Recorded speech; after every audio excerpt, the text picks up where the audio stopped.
Genesis 44. Now Joseph gave these instructions to the steward of his house. Fill the men's sack with as much food as they can carry, and put each man's silver in the mouth of his sack.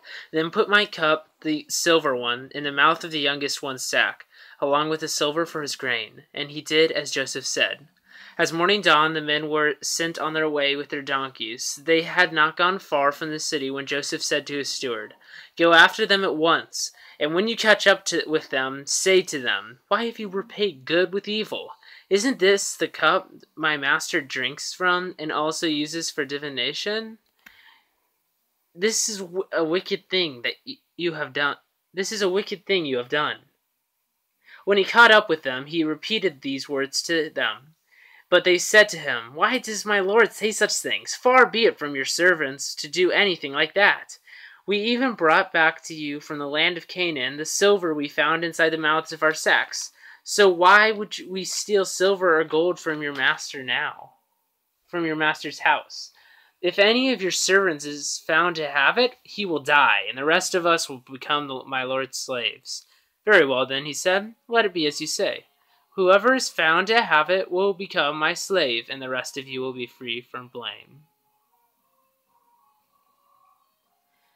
Each of them quickly lowered his sack to the ground and opened it. Then the steward proceeded to search, beginning with the oldest and ending with the youngest, and the cup was found in Benjamin's sack. At this they tore their clothes. Then they loaded all their donkeys and returned to the city. Joseph was still in the house when Judah and his brothers came in, and they threw themselves to the ground before him. Joseph said to them, "What is this you have done? Don't you know that a man like me can find things out by divination?"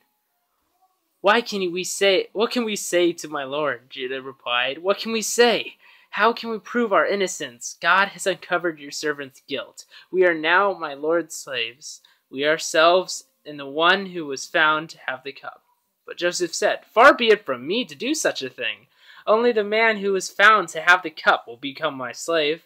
The rest of you go back to your father in peace." Then Judah went up to him and said, "Please, my lord, let your servant speak a word to my lord. Do not be angry with your servant, though you are equal to Pharaoh himself." My lord asks his servant, "Do you have a father or a brother?" And we answered, "We have an aged father, and there is a young son born to him in his old age. His brother is dead, and he is the only one of his mother's sons left, and his father loves him."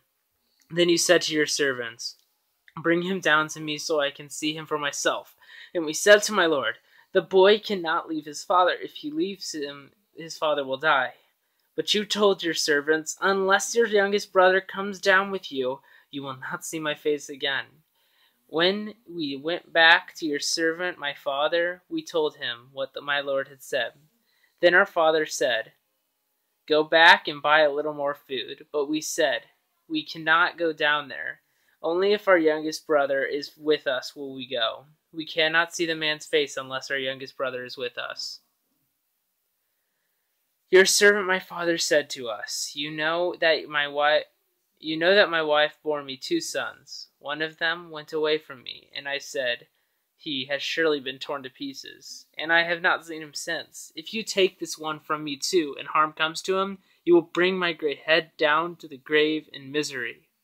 So now, if the boy is not with us when I go back to your servant my father, and if my father, whose life is closely bound up with the boy's life, sees that the boy isn't there, he will die. Your servants will bring the gray head of our father down to the grave in sorrow. Your servant guaranteed the boy's safety to my father. I said, if I do not bring him back to you, I will bear the blame before you, my father, all my life. Now then, please, let your servant remain here as my lord's slave in place of the boy, and let the boy return with his brothers.